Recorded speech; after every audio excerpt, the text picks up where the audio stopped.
Baik, Assalamualaikum warahmatullahi wabarakatuh. Selamat berjumpa kembali dalam acara Solidaritas Bengkulu Maju. Masih bersama kita di Solidaritas TV. Nah, bagaimana keadaan, kabarnya hari ini? Semoga dalam keadaan sehat walafiat, tidak kurang suatu apapun.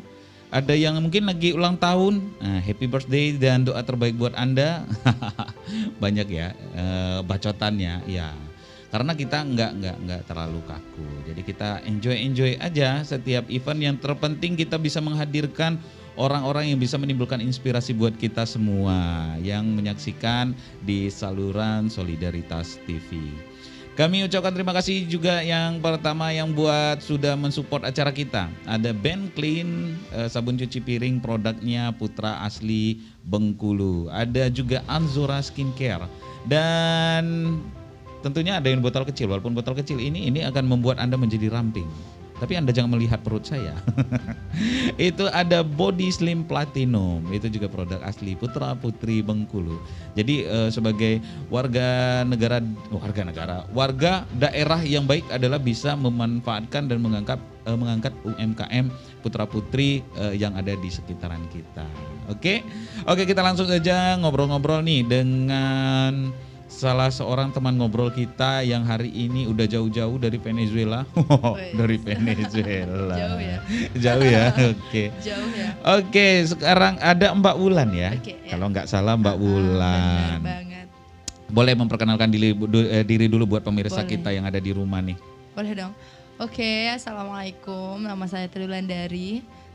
Saya mahasiswa dari Universitas Islam Negeri Fatmawati Soekarno Bengkulu. Saya sekarang di semester 7. Saya bisa dikatakan mahasiswa aktif ya, yang di organisasi dan juga di bidang akademik. Ya, status apa? Status jomblo lah. Jomblo. Jomblo. Kasihan sekali jomblo, sama kayak aku. Sama kita ya. Iya sama. Oke. Wulan ini kayaknya nama tadi Wulan Tri ya. Iya. Wulan Tri Utami ya. Tri Wulandari. Tri Wulandari, Oke, berarti ya. anak ketiga kayaknya. Ya, anak ketiga Iya, bener banget. namanya juga Tri. Tiga. Oke. Wulan, berdasarkan data yang masuk sama kita ini, Wulan ini salah satu adalah mahasiswa yang berprestasi yang ada di UIN Bengkulu ya. Dan prestasinya ini ya, kita berbicara tentang prestasi. Gimana sih bisa menggapai suatu prestasi yang di bidang akademik di dalam kampus? Oke. Ulan itu alhamdulillah ya dari semester 1 dulu Ulan bisa dapat IP 4. Wow, IP 4 ya. Iya, bahkan sampai sekarang nilai Ulan alhamdulillah nih masih diberi kesempatan dapat nilai tertinggi di lokal di antara 2 sampai 3 lokal. Oh. Ya. Ya. Dan kalau di bidang akademik tentu nggak jauh-jauh dengan yang namanya juga belajar. Betul. Nah, ya. Sekali. Jadi Ulan dapat nilai IPK segitu, ya tentunya belajar dong. Iya, ya, gitu betul. dong. Jadi kalau ditanya Ulan bisa berorganisasi dan juga bisa punya prestasi yang baik di bidang akademiknya tuh gimana sih? Ya tentunya Ulan nggak jauh-jauh tentang manajemen waktu. Karena banyak tuh generasi terlalu enjoy dengan akademik, lupa berorganisasi. Betul. Ketika tamat nggak punya relasi, gitu kan? Iya. Ada juga yang terlalu asik berorganisasi 7 tahun nggak tamat-tamat, ya kan? Nah, menjadi mahasiswa abadi ya. Mahasiswa abadi. Maksud Ulan gini deh, gimana kita anak-anak muda ini punya mindset, gimana kita itu bisa berorganisasi, bisa tamat tepat waktu juga. Betul. Kan begitu. Ya. Kalau kita bisa hebat, kenapa milih biasa-biasa saja? Kalau kita bisa menjadi luar biasa, ya kenapa harus biasa kan? Ya, kan betul. gitu. Iya. Jadi Ulan udah pernah bilang bahwasanya hebat dan tidak hebat, mampu dan tidak mampu itu pilihan. Dan mau punya IPK kecil dan besar itu pilihan. Iya. Karena semuanya ada di diri kita. Betul. Mau belajar atau enggak? Betul. Mau manajemen waktu yang baik atau enggak? Kan begitu. Tentunya yang pertama kalau IPK itu yang pertama teman-teman benar-benar harus belajar. Ya. Karena apa? Ya dunia kampus tidak terlepas dari namanya aktivitas kampus. Iya. Tugas. Iya. Ya tugas harus dikerjakan. Nilai UTS UAS harus tinggi dong. Iya. Bisa tinggi apa? Ya belajar. Betul. Harus aktif juga. Maksudnya aktif ya absen, ya kuliah. Kan begitu. Kalau yang aneh itu kalian pengen punya IP tinggi jarang masuk, Iya. tugas nggak mau buat. Cuti. Iya, UTS UAS kecil. Iya. Keluar di siakat, nilai kecil, ngamuk sama dosen. Iya. Nah kan banyak yang gitu kan. Iya. Banyak yang nggak sadar diri. Iya. Anak-anak muda harus sadar diri. Baru kalau kita ini mau nilai besar, ya kita harus feedback ke diri kita dong. Betul. Kita harus sadar, Iya. kita harus belajar. Right. Dan juga kita harus kayak manajemen waktu lah kayak gitu kan. Harus beraktivitas seproduktif mungkin. Tugas kita itu adalah kuliah. Mau kita mau sambil berorganisasi, mau kita sambil kerja, ya tetap tujuan kita itu adalah kuliah. Because I know I'm working juga, saya kerja. Iya. Tapi saya sudah pernah bilang bahwasanya saya kerja, kalau ditanya saya itu kuliah kerja. Iya. Kenapa begitu? Ya karena kuliah itu adalah tanggung jawab pertama saya. Betul. Untuk orang tua dan untuk negeri dan untuk diri saya sendiri. Betul. Begitu. Jadi harus punya semangat. Karena apa? Jadi generasi yang hebat berorganisasi tanpa diiringi dengan ijazah ya kurang. Tapi kalau kita bisa hebat dengan ijazah S1 dan lain-lain dan kita diiringi dengan keaktifan itu kan tambah luar biasa. Betul. Orang mau menjatuhkan kita nggak ada sisinya. Betul. Kita hebat di segala sisi. Itu pun terkadang kita mau berbuat baik, kita mau bekerja sehebat mungkin masih juga orang mencari kelemahan kita. Kelemahan kita. Iya kan? Apalagi kalau nggak hebat tadi. Iya benar. Iya kan? Itu kan iya. Banyak orang itu udah nggak hebat. Iya. Banyak pula macamnya. Iya. Gitu. Kalau bisa itu makanya kata Ulan. Pokoknya gimana anak-anak muda itu hebat di segala sisi. Perempuan, laki-laki. Memang harus siap berdaya saing di segala sektor. Usaha, organisasi, semangat pemuda, politik dan lain. Memang harus siap berkompetisi dalam apapun. Ya dengan apa? Ya dengan diri kita yang bersemangat gitu. Betul. Dan untuk sekelas anak-anak muda seperti saya, 20 tahun lah, 20 tahun plus. Ya minimal ya harus melayakkan diri dulu. Mengasah potensi. Iya. Yang kalau lagi kuliah ya potensinya apa? Ya di kuliah. Betul. Akademiknya. Iya. Organisasinya. Kalau sudah tamat bolehlah kita bahas dan lain-lain kan Bang. Berhubung Ulan mahasiswa kita bahas itu dulu. Iya. Gitu. Oke. Nanti kita akan berbicara tentang organisasi ya. Boleh. Tapi sebelum kita ngobrol tentang organisasi, Ulan boleh duduknya ke depan sedikit? Oke, boleh. Iya. Iya, oke. Iya, biar backdrop kita nggak tersentuh-sentuh ya. Tersentuh-sentuh. Oke. Ini luar biasa sekali Ulannya. Cuma biasanya ya di kampus itu, apalagi kalau memang kita itu ada sedikit yang menonjol lah seperti itu ya kan. Ini ada nggak kawan-kawan yang kalau bahasa kita ya di Bengkulu ini? Ih Bulan kalau sok pade ya, pacaknya cari muko kayak dosen. Pernah nggak kayak gitu? Tentunya hal-hal seperti itu apa ya? Sudah makanan lah. Udah sering ya? Ya, karena apa? Ya kalau hidup itu nggak ada batunya, nggak ada ujiannya, kurang mantap. Betul. Seperti karena apa? Itu seni hidup ya. Seni hidup. Iya. Dinamika dalam berorganisasi, dinamika dalam ruang lingkup mahasiswa. Wih, tentu adonian Bang. Itu kan. Sering ya. Kadang tuh kan, tidak pulau nak cari muka kayak dosen. Kau ku nilai lah bisa, ibaratnya kan. Organisasi lah lo. Apa pulau kau kocak kemanisannya? Padahal itu seni gitu, dak Bang. Betul. Iya seni. Jadi memang ada beberapa. Kalau bahasanya Wulan itu iri-irian. Iya. Itu pasti ada. Menjatuhkan. Betul. Hal-hal itu tapi apa ya? Karena Wulan memang sudah berproses, berorganisasi dan aktif di akademik dari SD, SMP, SMA, kuliah. Itu memang Wulan sudah mengejar untuk menjadi juara. Jadi iri-irian apa-apa itu, target iya, ya. Itu sudah biasa menurut Wulan. Ada yang nggak suka dan yang suka dan tidak suka itu pasti ada. Karena ketika Wulan itu drop, ada orang yang nggak suka, Wulan kembali feedback ke belakang. Rasulullah yang maha benar dari Tuhan, yang untuk menyampaikan kebenaran itu saja tidak disukai oleh kaum Bani Israel. Betul. Harus diembat pakai batu, pakai kotoran dan segala macam. Betul. Tapi janji Tuhan apa? Surga, kedamaian, kebaikan, ketenangan. Nah tentu kita lah manusia akhir zaman gitu loh. Mau berharap ada manusia yang suka semua sama kita. Itu kan sama saja seperti bohong. Bullshit, kan? Ya kan? Bullshit. Omong kosong. Pasti ada, nggak ada yang tidak ada. Saya yang sekelas saya pasti ada. Karena saya juga berkacamata dengan para pemimpin-pemimpin Indonesia, Pak Jokowi. Apalah Pak Jokowi kalau dibandingkan dengan orang-orang yang mau kritik kan, Pak Jokowi ini kecil badan ini, ya kan, gitu-gitu presiden. Apalagi sekelas kita, mahasiswa tingkat bawah, anak bawang, pasti ada dong kayak gitu. Saya juga pasti abang juga dulu pasti kayak gitu ya kan, iya kan? Banyak. Sampai sekarang malah. Sampai sekarang, nah kan itu. Maksudnya hal-hal seperti itu tuh menambah apa ya, bumbu-bumbu kehidupan. Ya. Menjadi motivasi malah. Motivasi malahan bang. Bener. Kadang Ulan bahkan kalau mau lagi down, bahkan lagi nggak semangat, Ulan berpikir kalau saya tidak sukses, orang yang merendahkan saya akan senang. Betul. Kalau saya memilih mundur, orang yang merendahkan keluarga besar saya atau merendahkan perjuangan saya akan tertawa terbahak-bahak. Betul. Maka saya tidak mau mundur. Saya Ulan berprinsip begini. Kecuali kalau memang itu untuk kebaikan, kecuali maut dan kiamat tidak ada yang bisa menghentikan itu. Nah, itu pokoknya kalau memang untuk kebaikan saya, keluarga dan negara, yang lain-lain itu lewat.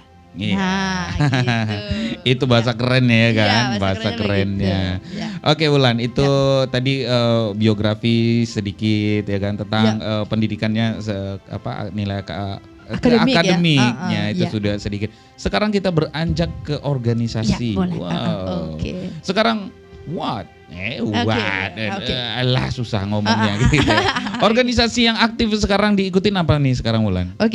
Ulan kalau di kampus, Ulan sebagai ketua umum UKM riset tingkat universitas. Ketua UKM. Ketua umumnya. Ketua umum riset ya. Ya, dan kemudian juga Ulan di luar kampus aktif di PMII ya. PMII ya. Kader PMII ini bos. Nih mana nih seniornya PMII. Harus bangga punya kader kayak gini. Betul, yang harus vokal ya kan, pinter gitu. Bukan pinter ngomong aja, tapi pinter berbuat. Gitu. Ulan aktif di PMII. Ulan juga alhamdulillah tergabung di KNPI bang ya. KNPI juga KNPI ya? gabung. KNPI ya? KNPI. Ulan juga gabung di HIPMI, Himpunan Pengusaha Muda. Tapi namanya juga mahasiswa, Ulan lebih bisa dikatakan semangatnya di ruang lingkup mahasiswa. Karena apa ya, ibaratnya anggota Ulan kan rata-rata mahasiswa. Untuk ilmu, karakter, kemudian juga relasi, Ulan memang kembangkan sayap di luar. Tapi untuk menyalurkan itu ya kepada teman-teman mahasiswa. Ya begitu. Kadang kan ada teman-teman yang dapat ilmu di kampus, di luar tidak ada. Kebetulan Ulan di luar ada, ya berbagi. Ya supaya apa? Supaya teman-teman tahu bahwasanya dunia kampus itu ibaratnya wadah yang tidak seluas di luar. Betul. Ya. Kadang organisasi di luar kampus itu lebih kejam daripada organisasi dalam kampus. Ya. Dan itulah yang harus dibuka. Makanya kadang Ulan kalau sering sharing-sharing sama teman-teman Ulan bahwasanya berpikir harus terbuka. Tidak bisa berpikir sempit. Dunia kampus saja tidak bisa. Ulan pernah bilang ke anggota Ulan bahwasanya sekarang bukan lagi masa kita untuk kehebat-hebatan. Betul. Tapi sekarang adalah masa berkolaborasi. Kita bisa hebat ketika kita bisa berkolaborasi dari segala sisi. Generasi Z, generasi milenial, itulah yang akan mendukung kita. Lidi satu tidak akan bisa membersihkan lantai, tapi dengan lidi 1000 lantai bisa bersih. Nah, betul. Gitu. Jadi sapu lidi dia. Kalau diikat ya kan. Intinya berkolaborasi. Gitu. Ulan ini aktif ya di kita di lingkungan kampus ya. Di lingkungan kampus ini aktif di organisasinya ya sebagai ketua umum itu tadi. Dan ini biasanya bergerak di bidang apa sih organisasi ini ya? Organisasi ini kan UKM ya, unit kegiatan mahasiswa. Itu ada riset. UKM itu namanya Pusat Kajian Riset Moderasi Islam Kebangsaan atau disingkat dengan PIKMIK. Itu bergerak di bidang apa sih? Itu adalah organisasi di mana hadirnya itu sebenarnya sudah hadir sejak tahun 2015. 16, 17, 18. Bulan bergabung di tahun 2018. Tapi pada masa itu belum di SK-kan. Belum di SK-kan. Belum diresmikan. Ibaratnya masih semi organisasi lah. Ada tapi tidak diakui kampus. Begitu. 2018 Bulan bergabung aktif. jadi waktu itu wakil ketua. Ulan sebagai wakil pokoknya selalu support ketua. Gimana masanya kita harus jadi UKM resmi, diakui, bahkan ini harus SK rektor. Karena kalau ada kegiatan pertanggungjawaban jelas. Betul. Dana jelas. Kan gitu. Iya. Dana Bang ya. Iya. Ya. Jadi Itu yang harus utama itu. Iya, karena dana. faktor penggerak suatu organisasi itu di dana. Di dana. Iya, ya, betul. kita harus betul. realistis. Betul. Oke. Jadi pada masa 2018 Ulan sebagai ketua umum mengundurkan diri. Merasa dia katanya ada kepentingan lain yang memang harus difokuskan. Akhirnya UKM ini sempat mati beberapa bulan. Yeah. Ulan sebagai wakil ketua ibaratnya nomor 2 lah di UKM. Konsultasi pada pembina gimana ini harus bangkit. Alhamdulillah pada tahun 2018 akhir Ulan berjuang bersama teman-teman dan tim kebanggaan saya, wakil saya dan juga pokoknya tim lah kebanggaan saya di UKM. Berjuang pada tahun 2018, 2019 mulai dari merekrutmen awal dulu cuman sebatas 80-90, sekarang sampai 300-400 yang berminat. Berkembang ya? Iya, di 2019 berkat dorongan kepresidenan mahasiswa pada tahun 2019 Akhiril Mutakin, saya ucapkan terima kasih banyak. Kemudian Renaldi, Ketua KPU yang sangat membantu untuk melegalitaskan UKM. Pada saat itu saya berjuang bersama tim. Dan pada masa jabatan saya, alhamdulillah UKM legal menjadi UKM resmi di kampus. Oh, luar biasa. Dan itu saya agak terharu, makanya Ulan bilang UKM ini lebih dari nafas saya. Karena saya dan tim memperjuangkannya. Bagaimana kalau di kampus mungkin ada adik tingkat, pramuka dan lain-lain meneruskan. Ini pendirinya Bang, begitu kan? Pendirinya awal kami. Jadi begitunya kami. Kalau dengan uang, waktu kami tidak menjadikan itu sebuah alasan. Betul. Karena kami adalah ibaratnya keringat dan air mata sudah kami keluarkan di awal. Betul. Jadi kami tidak akan membiarkan organisasi ini mati dengan begitu saja. Betul. Sampai kapanpun kami akan berjuang dan akan memberikan kontribusi penuh untuk UKM ini. Begitu. Oke, luar biasa sekali. Nih Ulan, kita ke season berikutnya nih ya kan. Oke, season berikutnya. Ini ada 2 pertanyaan di segmen akhir kita. Iya, Pertanyaannya yang pertama sebelum yang terakhir ya. Iya, boleh. Yang paling menyakitkan ketika ingin mendapatkan legalitas itu tadi apa nih? Yang paling menyakitkan itu administrasi. Mahasiswa itu tidak boleh buta administrasi Bang. Betul. Di luar semuanya harus tertib administrasi. Betul. Sebagai mahasiswa, saya harus mengingatkan kepada adik-adik rekan-rekan administrasi jangan buta. Karena apa? Kita bisa dimainkan di administrasi. Betul. Kita bisa dimainkan kalau skill kita bisa tapi administrasi kita buta bisa dimainkan orang. Betul. Begitu. Administrasi. Karena Ulan ketua umum, Ulan sangat menggiring itu. Dari masa itu saya menggiring. Pada masa itu masih Pak Rektornya itu izin Bapak Profesor Dr. Sirajudin MMMAG. Beliau sebagai profesor, sebagai rektor, Warek 1 dulu, Warek 3 mohon maaf itu dulu Pak Dr. Samsudin MPD, beliau itu Warek 3. Sangat administratif, salah surat pun kalau kami dulu masanya beliau, jujur aja izin Bapak ya, tapi ini curahan mahasiswamu. Tapi saya sangat saluti karena itu menjadi jadi ilmu bagi saya. Kalau dulu sama berhadapan sama beliau, belum ngurus dana. Kalau mengajukan surat, belum mikir dana, mikir surat itu salah atau benar belum posisinya.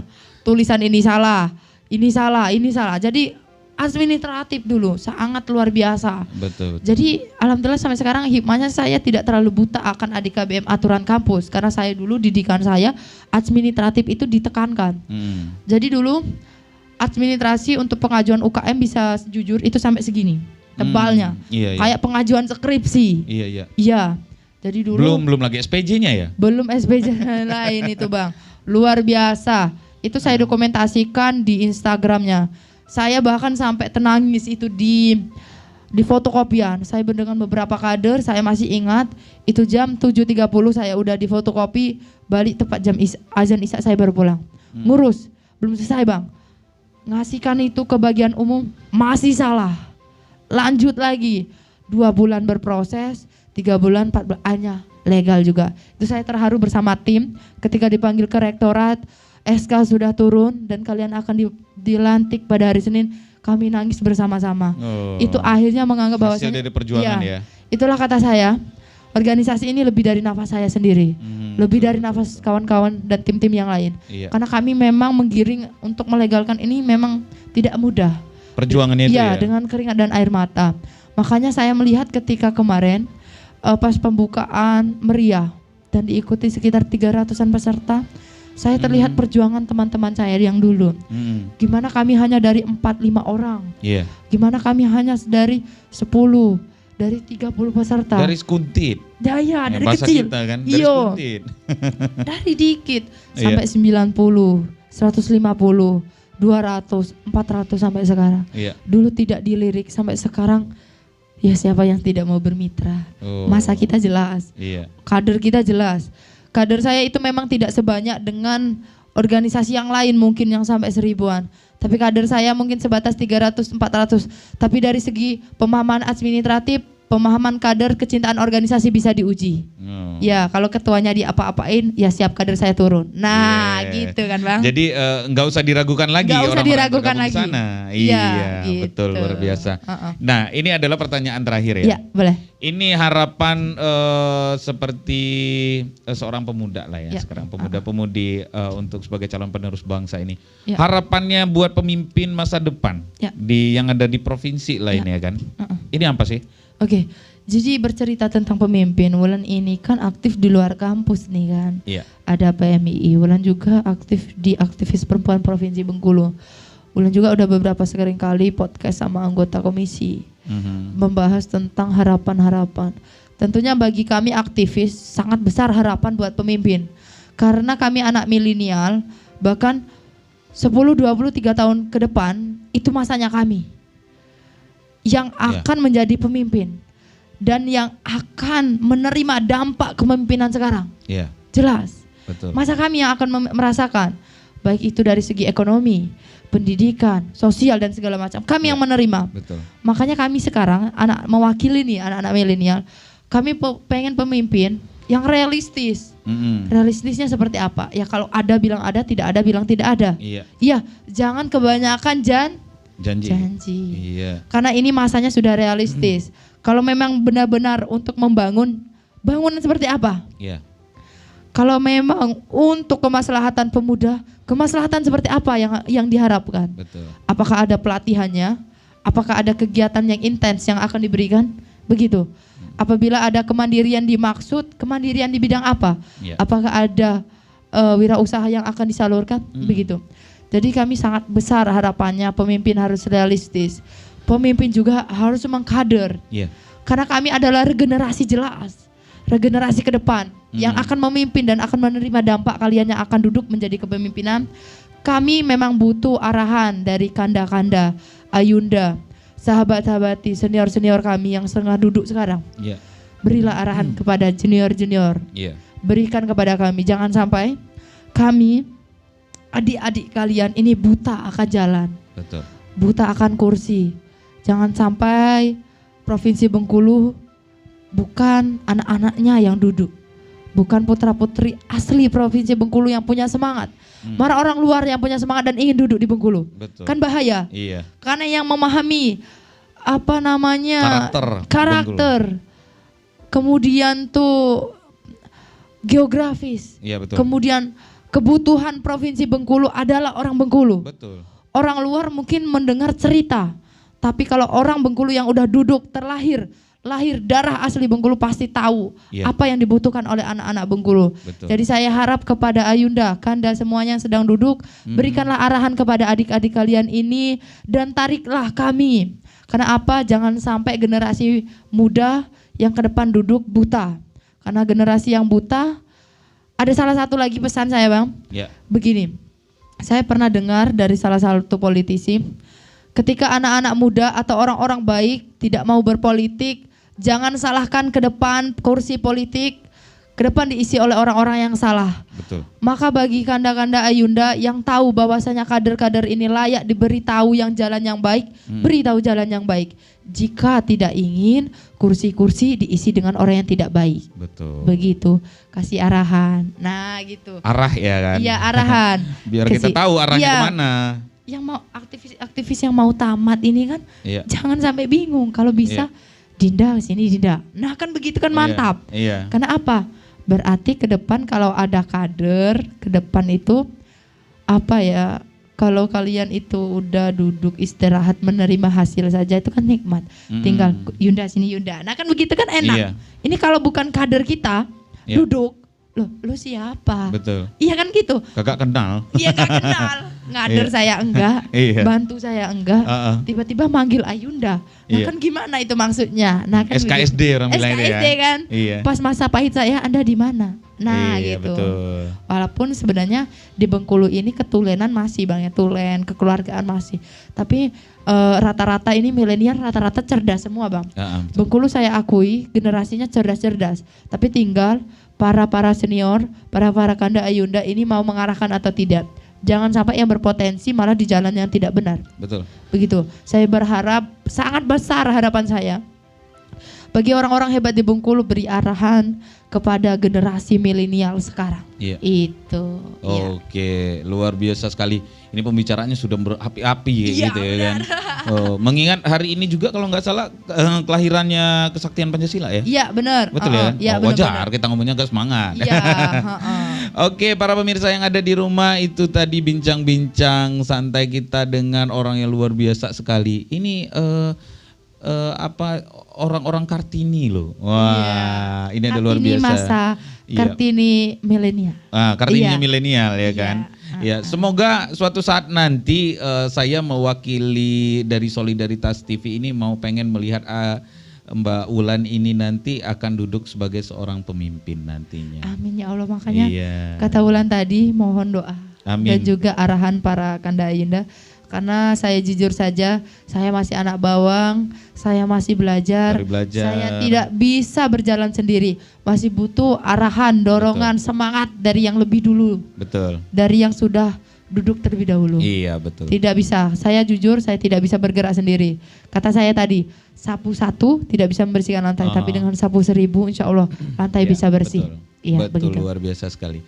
Oke, itu tadi bincang-bincang kita dengan Wulan. Nanti kita suatu saat nanti mungkin kita akan mengadakan liputan keluar. Siap, Ya. Mungkin siap. nanti kita ada kegiatan liputan mungkin ke kampus mungkin Iya, bisa bisa jadi itu, kan. iya.